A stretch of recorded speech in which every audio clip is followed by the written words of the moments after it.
आला हजरत फाजल बरेलवी रहमतुल्लाह अलैह के छोटे साहिबजादे थे हुजूर मुफ्ती आजम हिंद मौलाना मुस्तफा रजा खान साहब रहमत। 1.25 करोड़ आदमी मुरीद है ना। हजरत बड़ी दूर गए थे एक जगह पे, तो एक सेठ साहब कहने लगे कि मेरा बड़ा दिल करता है कि वो मेरे घर में क़याम करें, बड़ी मेरी ख्वाहिश है। चलो ठीक है, आपके घर क़याम करते हैं। हुजूर मुफ्ती आजम ना रात को उनके घर में क़याम किया। अब मुसाफिर के लिए तो अल्लाह ताला ने नमाज आदि कर दी है। 4 फर्जों वाली नमाज है तो रब करीम ने 2 फर्ज कर दिए। सुन्नत और नफलों में इजाजत दे दी, पढ़े कोई तब भी ठीक है, न पढ़े तब भी ठीक है। तो अब फर्ज जहां कम कर दिए गए तो हुजूर मुफ्ती आजम उस घर में मेहमान थे, सारा दिन की थकावट थी, तो जहां अल्लाह ताला ने फर्ज कम कर दिए वहां किसी पर पाबंदी लगाएं कि उठ के तहज्जुद भी पढ़े। आपने इशा की नमाज पढ़ी, आराम फरमाया, फजर के वक़्त उठे। उस शख्स ने बड़ी मुश्किल से ना फजर के बाद नाश्ता दिया और सवेरे शोर करने लगा, इतने बड़े पीर हैं, तहज्जुद तो पढ़ी कोई नहीं। लोगों ने उसको कहा, यार तो उस बात की पाबंदी लगा रहा है जिसकी अल्लाह रसूल नहीं लगाते। तो सफर के अंदर तो फर्द नमाज को अल्लाह ताला ने इजाजत दे दी है, तो तू नफलों की कहने लगा जी नहीं मुझे नहीं समझ आई बात की। उन्होंने कहा कि तुम्हें पता है हदीस क्या है कि जिसने, अल्लाह फरमाता है, जिसने मेरे वली से दुश्मनी की मेरा उसके खिलाफ ऐलान जंग है। ये बुखारी मुस्लिम की मुस्तनद तरीन हदीस है। सिर्फ जंग नहीं, ऐलान जंग है। ऐलान 2 ही तो जुर्म है जिन पे अल्लाह ज्यादा नाराज है। एक का सूद ना छोड़ा तुमने तो मैं जंग करूंगा, और एक का मेरे वली से दुश्मनी की तो मैं तुम्हारे खिलाफ ऐलाने। इस हदीस की एक हरफ भी कमजोर नहीं, सनद भी कमजोर नहीं, मतन इतनी तगड़ी हदीस।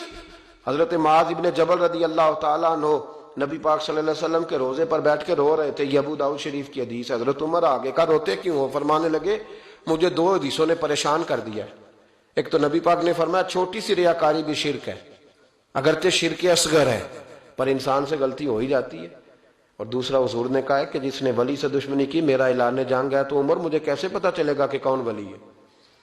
हजरत उमर ने कहा बेहतर यह है कि तू सबकी इज्जत किया कर, सबका इकराम कर। लेकिन यहां तो लोग माफ ही नहीं कर रहे। गौसे पाक पर भी फतवा है, दाता अली अजमेरी पर भी फतवा है, ख्वाजा मोइनुद्दीन, पता नहीं ये कौन सा दीन है, कौन सा मजहब है जिसमें पिछला कोई भी ठीक नहीं था, जो आज पैदा हुआ सिर्फ वो ठीक है। जो जितना ज्यादा बदतमीज होता है उतना ज्यादा उरूज पाता है।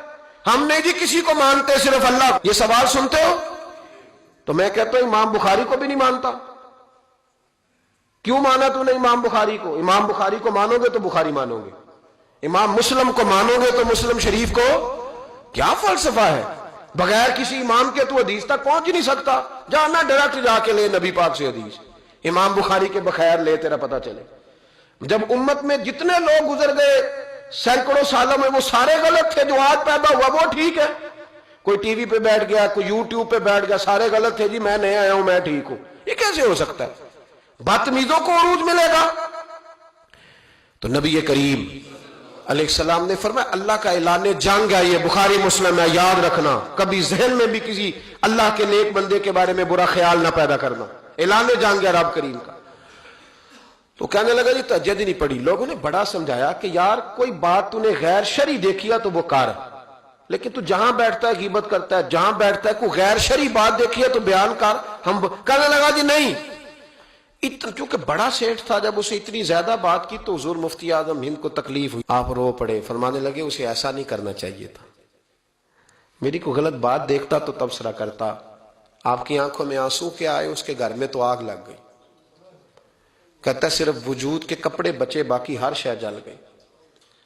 और फिर मैं 2 साल मेहनत करता रहा कि दोबारा मेरा घर, मेरा कारोबार मजबूत हो जाए, ना हो सका। फिर एक दिन तड़पा तो किसी ने कहा वहां चला जा, माफी ले ले। तुझे पता है जब कोई वली का बेअदब होता है तो फिर रब उसका क्या हाल करता है।